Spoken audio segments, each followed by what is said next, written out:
What's going on, guys? Welcome back to the channel. In today's video, we're going to give you guys an update on these goldfish right here. While we're still on the topic of goldfish, I'll give you guys an update on how I'm dealing with the ranchu death and what I did to correct that. And on top of that, I found something really bad that happened to this tank. So bad that I have a replacement tank right there. So stay tuned. It's going to be an interesting episode. Remember those days, those L's, I couldn't sleep right now. I get paid, vacay, I'm staying B-side. Breaking the blues over steak, I gotta eat right. You could be my peace sign. So a couple days ago, we lost the ranchu because it got stuck to the water pump that we added into this tank. If you guys didn't watch the previous video, we added a trickle tower system for this aquarium just so I can have more filtration for this aquarium and give these guys a better quality of life. I tried to take as much precaution as I could, but the ranchu still got stuck and it ended up passing because of that water pump right there. Now what I went ahead and did was I made a egg crate cage. I went ahead and blocked off the whole side where it has the whole suction and stuff. No one is getting in that thing anymore. And on top of that, I went ahead and got the magnet to hold down the cage and then a couple suction cups on the edge to press it against the wall so no one can get stuck behind the cage, because as you guys may know, goldfish love to get stuck behind things. So now I have the fantail, which is my big white one, and then the oranda, which is this dopey one right here. Speaking of the oranda, as you guys can see, it's not swimming as normal as I would want it to. With these orandas and the body style and the body shape and stuff, they're kind of stubby, and when they're stubby, they have a lot of issues when it comes to floating. They're more prone to swim bladder disease and stuff, and I'm noticing that this guy right here is starting to be a little bit floaty. My fantail never, I don't want to say never, but I've never seen my fantail float. I've never seen the ranchu float because the fantail and the ranchu, they have like an elongated body compared to this guy right here, which is super stubby. Let me go ahead and show you guys what I'm talking about. So as you can see, this guy right here, it's a little bit elongated. It's not super compact when it comes to its body. It is a little chubby, but that's just what this breed's supposed to look like. And you see how it's kind of long and not stubby? I think that's the reason why this one doesn't particularly float. But when you look at this guy right here, or this girl right here, as you can see, she's kind of having floating problems. This one's really stubby, and this is kind of the body style that I usually like because it's cute and it reminds me of like an English bulldog and stuff. And this is the body style that a lot of people like when it comes to goldfish, like the egg body style and stuff. But as you can see, she's having floating issues. So my old oranda on this channel lived with SBD, and I couldn't get rid of it. I tried everything to get rid of it, and even the ultimate needle surgery, and I still couldn't get rid of it. It's sad to see that this one is having that problem too. I initially didn't want to keep another oranda, but this is my girlfriend's fish, and I wanted to take care of it as much as I could. But as you can see, it's having a little bit of floating issues. So the theory is with these fish, it's like their body is so compact. As they grow, the organs inside grow, and then there's an organ inside called the swim bladder. It inflates and deflates if the fish needs to float up and needs to float down. And then with these fish right here, especially the stubby orandas, the theory with the oranda is, as the body is kind of stubby, as you can see, as the organs inside grow, it takes up a lot of space, and it prevents its own swim bladder to inflate and deflate correctly. That way, that's why it's kind of like losing its balance, as you can see. There's a lot of things that you can do, like feed green peas and duckweed and all this stuff. I feed a lot of duckweed. As you can see, I'm still waiting for these ones to kind of grow out. But yeah, ultimately, this is what I'm dealing with right here. On top of that, I went ahead and gave it a salt bath. I use Epsom salt. And yeah, I do weekly salt baths and stuff, and it's still not doing so good. The crazy thing about this is when it's like the morning and stuff, it'll be a lot better, but towards the nighttime, it'll float. I think it's because when I feed them, I usually feed them towards the end of the day. It gets full, and then it just takes up a lot of space inside of its body, and then it can't kind of deflate and inflate correctly. This one eats so much and never has any issues. Again, I don't want to say never, but yeah, that's what I'm dealing with this girl right here. But just want to give you guys an update on them. It's never stopping with this tank.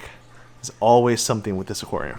And on top of that, I've always noticed that this fish right here always comes up for air. No matter how much aeration I give it, this Oranda always comes up for air. After it comes up for air, it won't know how to release it. Once it comes up for air, it'll just take it in, it'll float for like maybe 5 minutes, it'll burp it out, and then it'll be normal again. Look, see, like right now, she's normal, but once she goes up to breathe air, it'll be floaty again. This one's so cute, man. So cute. So hopefully this one will recover good, because I'm doing a whole bunch of stuff like I did from my old Oranda. I'm doing salt baths, and I'm feeding it peas. Now I'm feeding it Rapashi, and I'm feeding it Kenta too. All the stuff that I learned from the old Oranda, I'm applying to this one as fast as possible. So now that these two goldfish take up this specific tank right here, and there's an upgraded filter, there's way more room for it to grow. There's a big pothos growing on the side. The water quality in this tank should be A1. This 40 gallon now just has these two fish, and hopefully they'll just do good. The crack looks like it's like an impact crack. It's kind of like elbow range and stuff, so maybe I walked past it, hit the tank, and it just kind of gave out. But it's a hairline. It's not super big. I don't think it's spreading, but I don't want to wait around and wait till it just explodes. So what I went ahead and did was I bought another 40 gallon right there. At first I thought it was like the silicone, like maybe like production imperfections and stuff. Maybe like it's just a piece of silicone that I missed, but I used the razor blade to try to get it off, my card, everything, try to scrape it all off, and I couldn't get it off completely.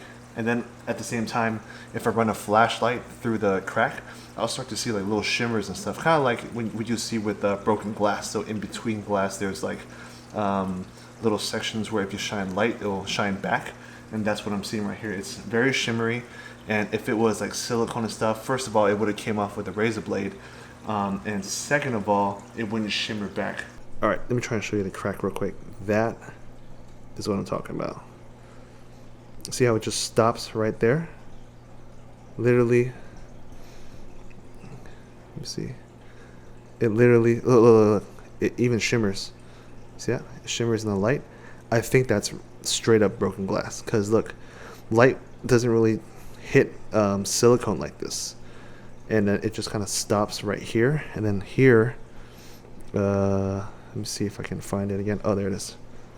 So right here, it goes up and then it stops. So what I'm currently doing is draining out the water. The fish aren't here, they're actually right here next to me. So while we have the tank off, we're gonna go ahead and check up on the particle board. A lot of people are asking me in the other video, like, how is particle board holding up? How is this rack holding up? A lot of people are hitting me up about this rack and all that stuff. We're gonna see how this particle board is handling all this abuse. First abuse that I did was I accidentally overflowed this tank when I was filling it up, and all the water was spewing out like crazy and spilling everywhere. Some of it was even going into the sump. And yeah, I know for sure the particle board got wet. We're gonna see if the particle board got damaged from the water, and if there's any kind of like rust or visual issues with the rack that we can see today. So you can see the wood though, it is not bad at all.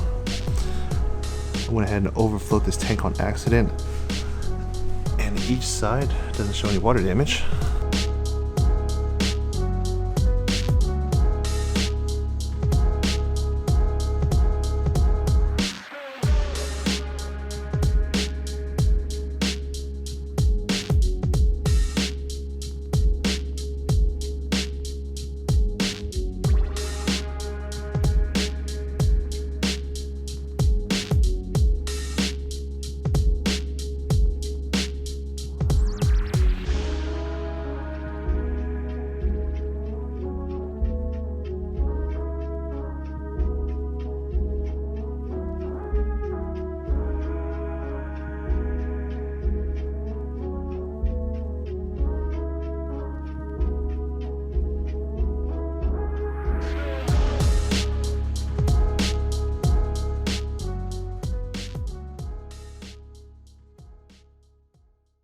Alright guys, so it's the next day. We're on the way back to the house right now to do another salt bath, and I'll go ahead and give you guys an update on the little Oranda. Alright, we're back at the house. Look at this brand new 40 though. Brand new 40. I didn't need this. I didn't need to replace this, but that crack was really like I wouldn't be able to sleep at night knowing that I had a crack in the 40-gallon. I'll go ahead and show you guys a little clip of what I mean. My dad and I tried to inspect it, and that thing was a straight up crack. 一係就花，嗱，呢個唔會花，佢呢個入邊度，入邊點樣花啊？喺入邊啦。你咁要點樣整花？我唔知佢嗰啲講緊嚇，呢種場合一係佢就花，如果係裂正式嘅裂啦，一早已經冇鬼咗。嗱，呢個裂咗，呢個唔會花㗎。OK。Went ahead and took that down, and now we have this brand new clean 40 to work with. Look at it, spotless. Look at it, man, spotless. But look at this guy. This is what we came back for. We came back for this one right here. You can see her though. It's like she's not super floaty unless she goes up for air.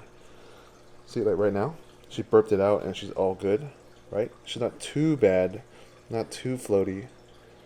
But I only notice this when I'm here, she's not floaty. But when I see her on the camera, she's floaty. Just like how my old Aranda was. See, she looks perfectly fine, right? But little did you know, in the background, she has a swim bladder disease. A swim bladder problem. Watch this. Coming for air. Burps them out. Oh, all of a sudden, she's good now.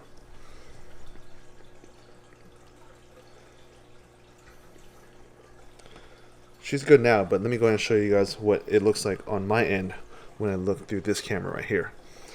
See, it's super floaty. It can't even help itself. It stays upside down on the top corner or the bottom and stuff. But when I'm around or my pops is around, it acts normal. So if it wasn't for these cameras right here, I wouldn't even know what was going on. But yeah, man, look at them. This one just likes to come up for air, like all the time. There's a lot of surface agitation, as you can see. A lot of surface agitation up there. Look at all that flow coming down. There's a lot of surface agitation, and plus a lot of aeration happens through this thing, and it flows down, and it should be good. But yeah, it just always comes up. Look, check it out. Look at all that surface agitation, and it still comes up for air. But nevertheless, I'm going to go ahead and give it an Epsom salt bath. I notice that it does do a lot better whenever I do that to her. So, yeah, let's go ahead and do it now. I'm not going to bathe this one right here. I think it's asking for food. But, yeah, I'm not going to bathe this one here. This one's doing perfectly fine.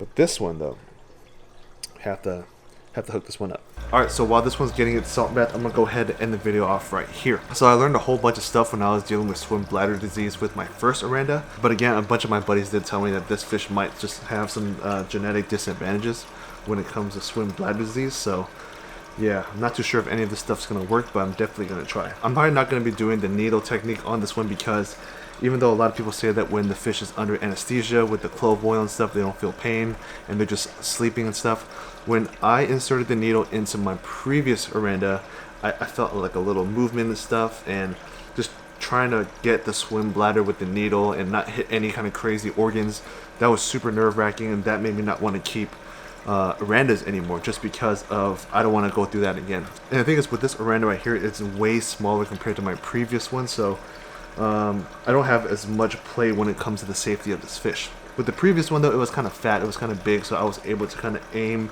the needle and find the swim bladder, pull the air out and let go. But this one's really small and the body is very compact.